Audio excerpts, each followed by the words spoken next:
First time nga pala namin pumunta sa Cubao Expo.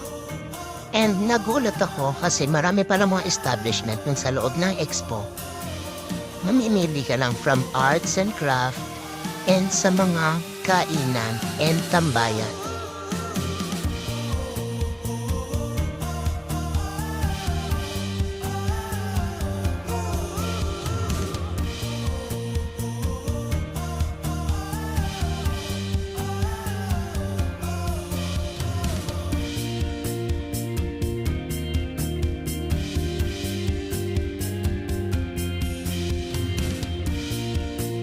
Actually, kaya kami nandito is pupunta kami sa Habanero Kitchen Bar. Isa ito sa famous resto bar na nandito sa loob ng Cubao Expo na madalas ay pinipilahan.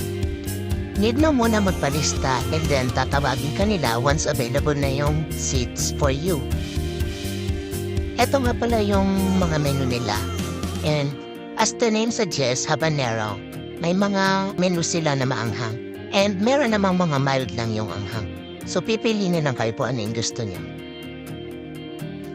Malapit nga pala kami sa kitchen. So, natatanaw agad namin yung mga ready for serve na pagkain. Ganito pala yung style ng pag-order. Once na nai-order mo na, bibigyan kanila ng parang resibo.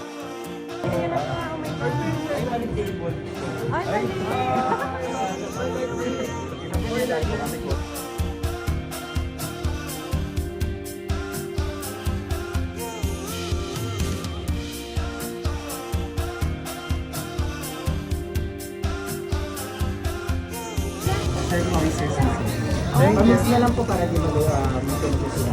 Ay, pilahan yan. Thank you. Lemimix natin para hindi na masunog.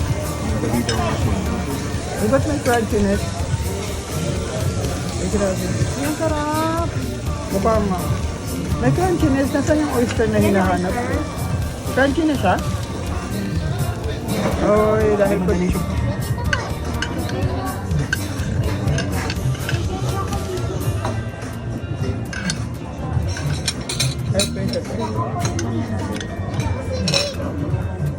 Oyster.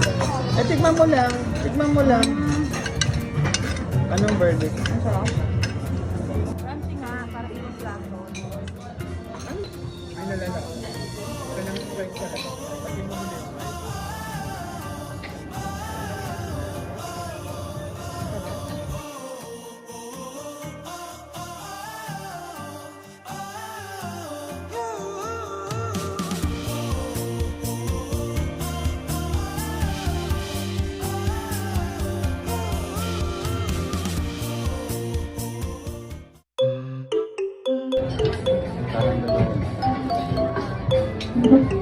Parang fried fish ang soup. Kung ano? Parang pinatong lang. Pag-starter. Crunchy. Parang yan. O, tignan mo.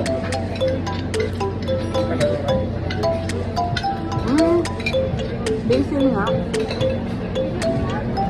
Truffle. Thank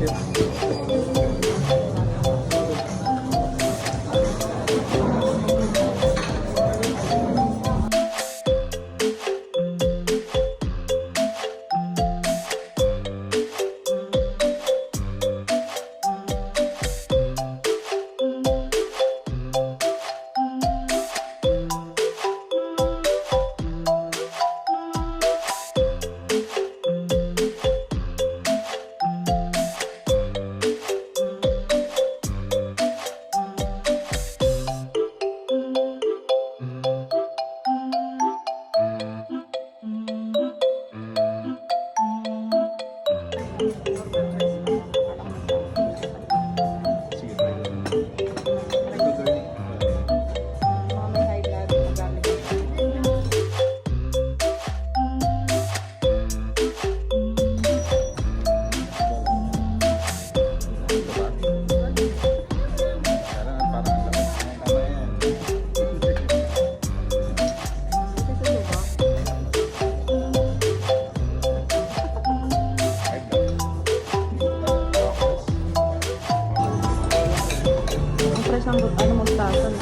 Parang hindi naman po ano.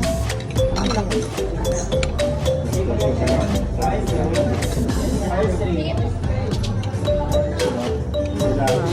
Ano yung price niya kay Bar? Ano siya kalasa?